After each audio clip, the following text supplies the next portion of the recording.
¿Cómo están? Bienvenidos a esta nueva edición de Informe Diario. Mi nombre es Carla Chocano. Es momento de ir con los titulares de hoy.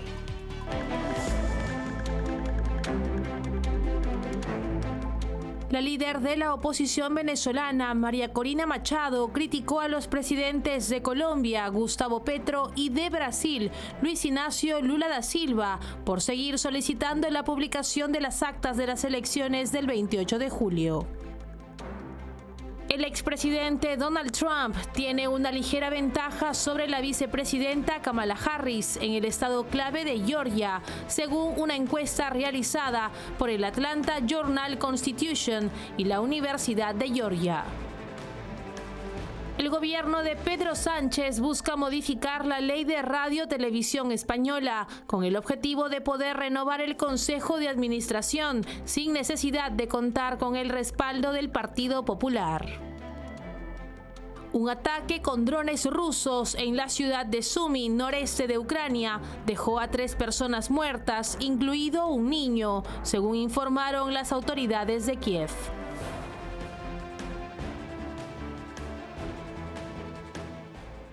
Vamos ahora con el desarrollo de la información. Les contamos que la líder opositora María Corina Machado criticó a Gustavo Petro y Lula da Silva por insistir en la publicación de las actas electorales de los comicios del 28 de julio, afirmando que el régimen no entregará los documentos. Destacó que la oposición ya posee las actas originales y llamó a la comunidad internacional a actuar.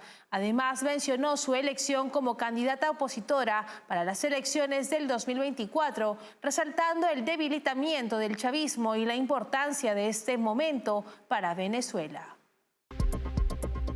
La líder de la oposición venezolana, María Corina Machado, declaró este martes a los presidentes de Colombia, Gustavo Petro, y de Brasil, Luis Ignacio Lula da Silva, que es ridículo seguir solicitando la publicación de las actas electorales de los comicios del 28 de julio.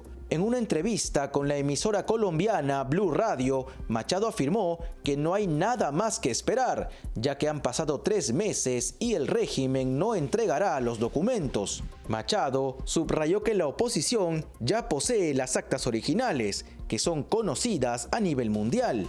Aclaró que el periodo de solicitud para la publicación de las actas se ha cerrado y entendió la postura de los presidentes Petro y Lula al intentar mantener una neutralidad que les permita dialogar con el régimen, aunque lamentó que ni siquiera han logrado comunicarse con ellos.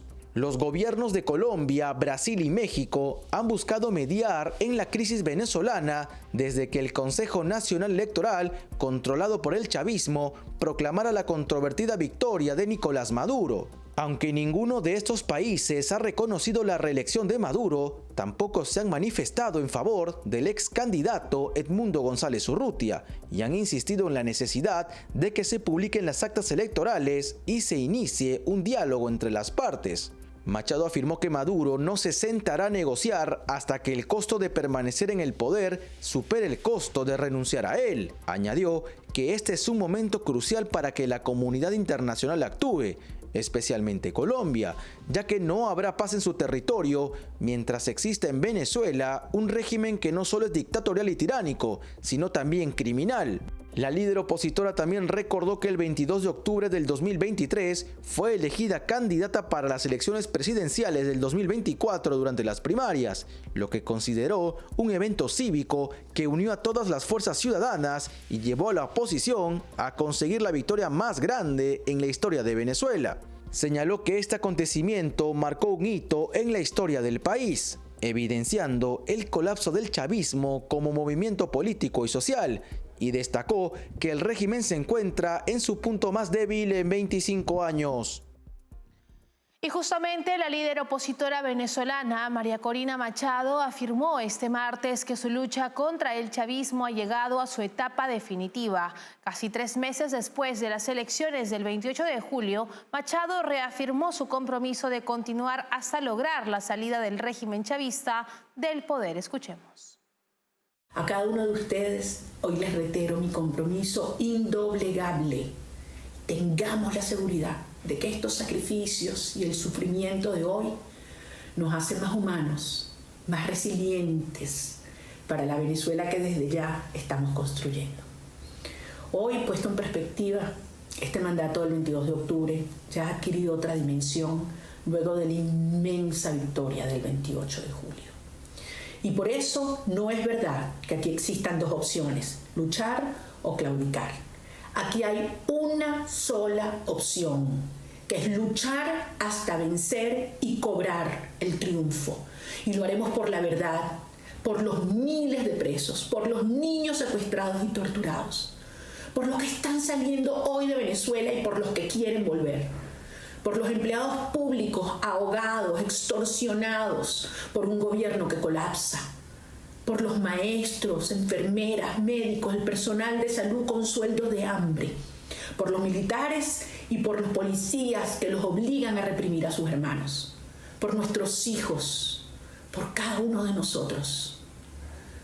Tengamos esta seguridad, este régimen está más débil que nunca y lo derrotamos en las calles y en los campos de toda Venezuela. Los derrotamos espiritualmente, políticamente y electoralmente, aún con esas reglas de juego tramposas y abusivas. Hemos llegado a la etapa definitiva, llevarlos a ceder el territorio que hoy ocupan a sangre y fuego. Y eso también lo haremos. Y por otro lado, en su primer viaje internacional tras el fraude en las elecciones, el dictador venezolano Nicolás Maduro se reunió con Vladimir Putin en Kazán, donde ambos líderes reafirmaron su alianza.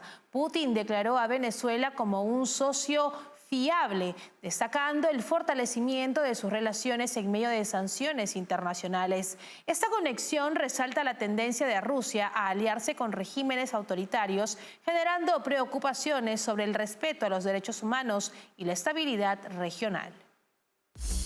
El presidente ruso Vladimir Putin recibió este miércoles a Nicolás Maduro en Kazán, en lo que marca el primer viaje internacional del dictador venezolano desde la crisis desatada tras el fraude electoral del 28 de julio.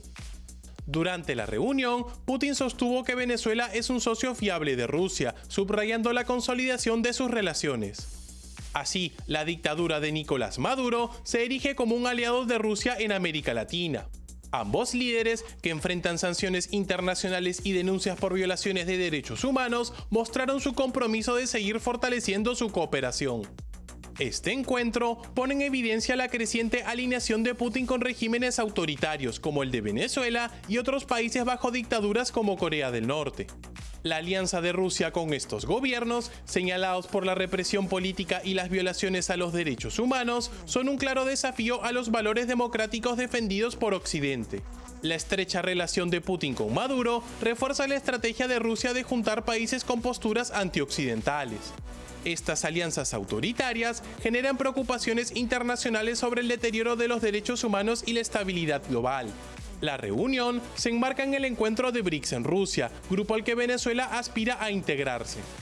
Putin utiliza este foro no solo para ampliar su influencia en regiones como América Latina, sino también para legitimar su régimen en medio de países complacientes. Este acercamiento muestra cómo Rusia, lejos de revertir su aislamiento, profundiza sus lazos con regímenes como el de Maduro, mientras se distancian de las democracias occidentales.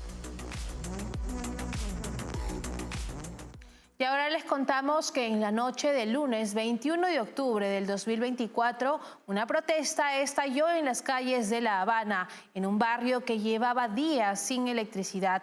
Residentes de esta zona, frustrados tras 4 días sin luz, salieron a las calles golpeando ollas y reclamando energía. Esta manifestación refleja el creciente malestar en Cuba bajo la dictadura, donde los apagones, que han llegado a durar hasta 20 horas en algunas provincias, se han vuelto cotidianos en medio de una crisis económica sin precedentes. La red eléctrica cubana, alimentada principalmente por plantas de energía obsoletas y debilitada por la disminución de las importaciones de petróleo de países como Venezuela y Rusia, colapsó casi por completo el viernes anterior. Aunque el suministro de energía fue restaurado en la mayor parte de La Habana el lunes, algunas áreas permanecen a oscuras, dejando a los vecinos sin alimentos ni agua. Los apagones prolongados, junto con la escasez de alimentos, combustible y medicinas, han llevado a los cubanos al límite, generando protestas inusuales en la capital, donde históricamente el gobierno ha protegido a los residentes de los peores cortes de energía. La paciencia de los manifestantes se ha agotado y la población clama por una solución a las crecientes dificultades. A pesar de la presencia policial, no se registraron enfrentamientos. La situación ha resaltado la creciente frustración en un país ya asfixiado por la crisis y el autoritarismo. Y en otras noticias, el presidente del gobierno español, Pedro Sánchez, busca consolidar su control sobre RTV sin el apoyo del Partido Popular. La ampliación del Consejo de 10 a 15 miembros otorgaría al gobierno socialista 11 asientos, permitiendo influir en la dirección editorial. Esta maniobra ha generado críticas por limitar la independencia de los medios públicos y ocurre en medio de negociaciones presupuestarias y el escándalo de corrupción del caso Coldo. El gobierno de Pedro Sánchez ha iniciado una maniobra para modificar la ley de radio-televisión española RTVE, el ente público de medios, con el objetivo de poder renovar el Consejo de Administración sin necesidad de contar con el respaldo del Partido Popular. Este cambio permitiría que Sánchez logre una mayoría decisiva en el Consejo, con el apoyo de sus aliados independentistas como ERC y Bildu, quienes podrían ampliar su presencia en las instituciones del Estado. RTVE es crucial para el gobierno, ya que es la principal plataforma de radiodifusión pública de España, gestionando contenidos de televisión, radio y medios digitales. Al ser un medio de comunicación masivo, tiene una influencia significativa sobre la opinión pública, por lo que controlar su administración otorga un considerable poder en términos de la narrativa política y mediática del país. Por ello, RTVE ha sido tradicionalmente un terreno de pugna entre los principales partidos políticos. El plan del Ejecutivo es aumentar el número de consejeros de 10 a 15, otorgando al gobierno y sus aliados hasta 11 asientos, frente a los 4 que mantendría el Partido Popular. Con esta estructura, el gobierno podría nombrar altos cargos y controlar la dirección editorial, algo que ha suscitado críticas por parte de la oposición, puesto que es un intento de limitar la independencia de los medios públicos. Este movimiento se produce mientras el gobierno negocia los presupuestos y mientras está envuelto en una grave controversia por el caso Coldo, que involucra en una trama de corrupción a funcionarios del gobierno de Sánchez. Con esta información nos vamos a la primera pausa del programa. Regresamos con más en Informe Diario. Café Sombra de Pino. Un café diferente que crece a la sombra de pinos en Villarrica. Ya lo saben, Café Sombra de Pino. Un café premium al alcance de todos.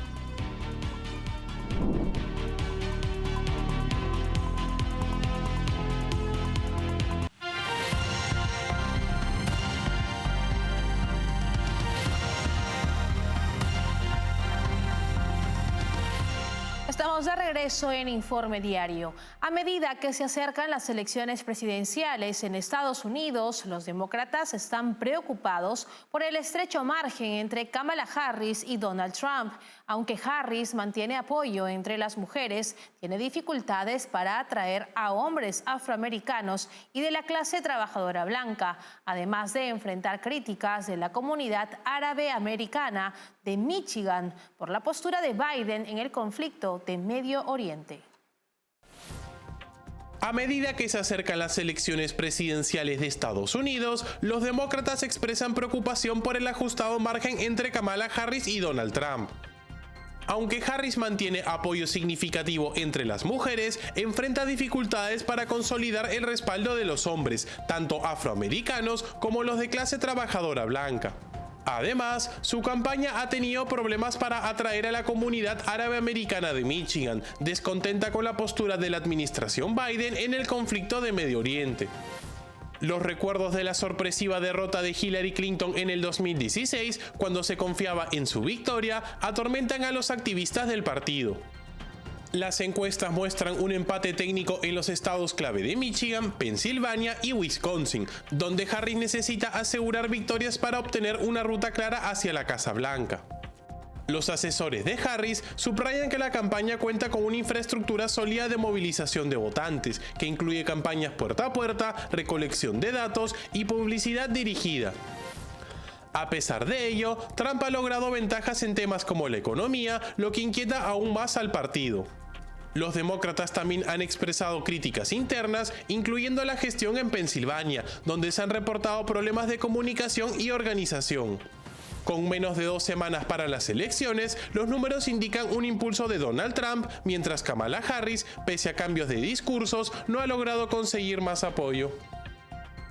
Seguimos en Estados Unidos, ya que a solo 2 semanas del día de las elecciones, Donald Trump tiene una ligera ventaja sobre la vicepresidenta Kamala Harris en el estado clave de Georgia, según una encuesta realizada por el Atlanta Journal-Constitution y la Universidad de Georgia. El estudio revela que Trump cuenta con el 47% de apoyo, mientras que Harris tiene un 43%. Un significativo 8% de los encuestados se mantiene indeciso, lo que podría ser crucial en este estado oscilante. La encuesta, que se realizó entre el 7 y el 16 de octubre y que incluyó a 1,000 votantes probables del estado, tiene un margen de error del 3.1%. Los votantes expresaron que los problemas más importantes que enfrentan son la inflación y el costo de vida, la economía y el empleo, y la preservación de la democracia. Este estado se considera crucial para ambos candidatos y la ventaja de Trump podría ser indicativa de una creciente frustración entre los votantes georgianos sobre la situación económica bajo la administración Harris-Biden. El 60% de los encuestados indicaron que el país va en la dirección equivocada, reflejando una inquietud que Trump ha aprovechado en su campaña. A medida que se acercan las elecciones, Georgia ha roto récords en la participación de votación anticipada, lo que destaca la importancia de este estado en la carrera presidencial.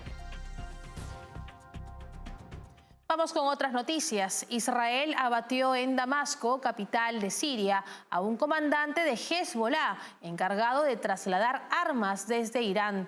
El ataque ocurrió en Mesé, una zona estratégica frecuentada por líderes de Hezbollah e iraníes, causando 2 muertos y 3 heridos. Este es el segundo alto mando eliminado en semanas tras la muerte de Muhammad Jafar Qasir en Beirut. En paralelo, Israel bombardeó una sede financiera de Hezbollah en el valle de Bekaa, reforzando su campaña contra su red económica. El portavoz del ejército israelí, Daniel Hagari, anunció que un comandante del grupo terrorista Hezbollah, encargado de trasladar armas desde Irán, fue abatido en un ataque aéreo en Damasco.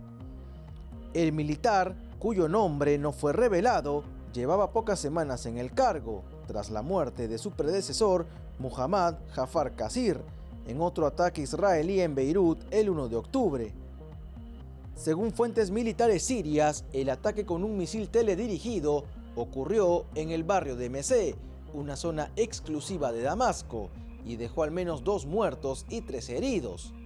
El Observatorio Sirio de Derechos Humanos informó que una de las víctimas no era de nacionalidad siria, confirmando que el área atacada es frecuentada por líderes de Hezbollah y altos mandos iraníes.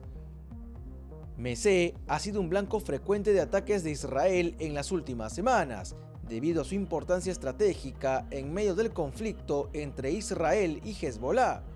En paralelo, el país hebreo ha intensificado sus operaciones para debilitar la infraestructura económica del grupo terrorista. Medios libaneses informaron que drones israelíes atacaron el domingo una sede financiera de Al-Qar al-Hassan vinculada a Hezbollah en Ali el-Nahri en el valle del Bekaa. Aunque el edificio no se derrumbó, sufrió daños al igual que las estructuras cercanas. El ejército israelí había advertido a los civiles que se mantuvieran alejados de instalaciones utilizadas por Hezbollah. Hagari aseguró que Israel seguirá atacando la red económica de Hezbollah para socavar el financiamiento de la organización terrorista.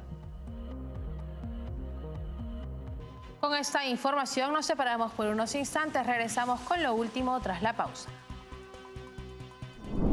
Café Sombra de Pino. Un café diferente que crece a la sombra de pinos en Villarrica. Ya lo saben, Café Sombra de Pino. Un café premium al alcance de todos.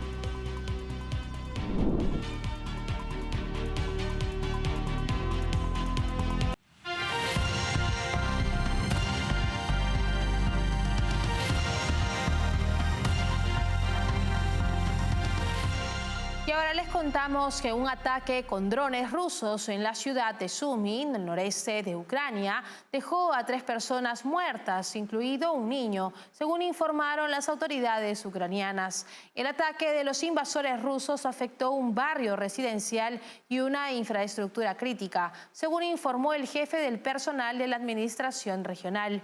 Los servicios de emergencia ucranianos compartieron imágenes que mostraban a bomberos en el lugar de los hechos.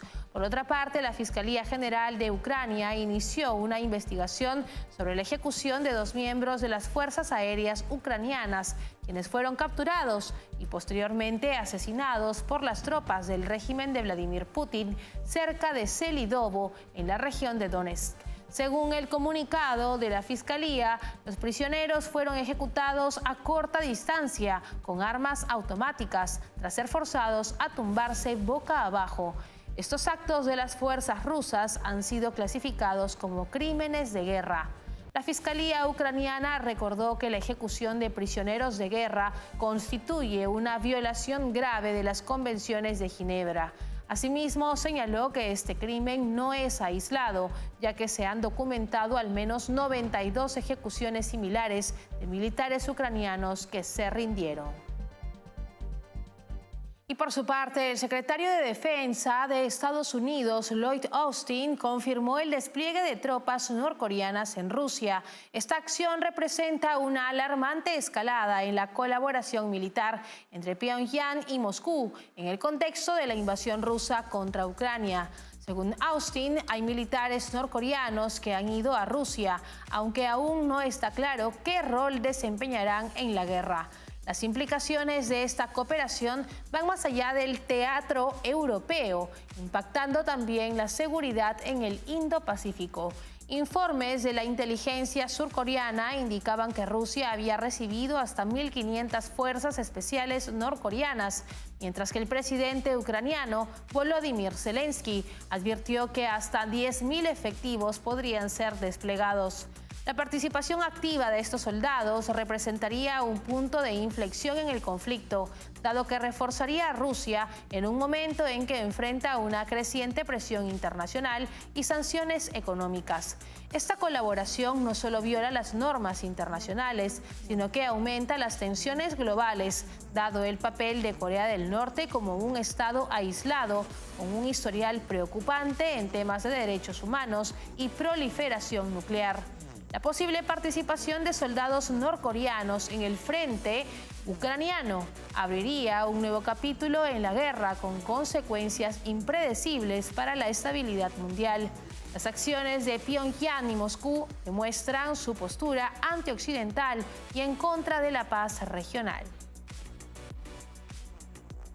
Hasta aquí llegamos en esta edición de Informe Diario. Para más novedades pueden escanear el código QR que aparece ahora en sus pantallas. Recuerden que estamos en www.grupotvl.com. También nos pueden seguir en Twitch como TVLESP. Nos pueden escuchar en Spotify como TVL en español. Y recuerden suscribirse a nuestro canal de YouTube TVL en español, donde podrán ver y seguir nuestra señal en vivo. Hasta una próxima edición. Hasta luego.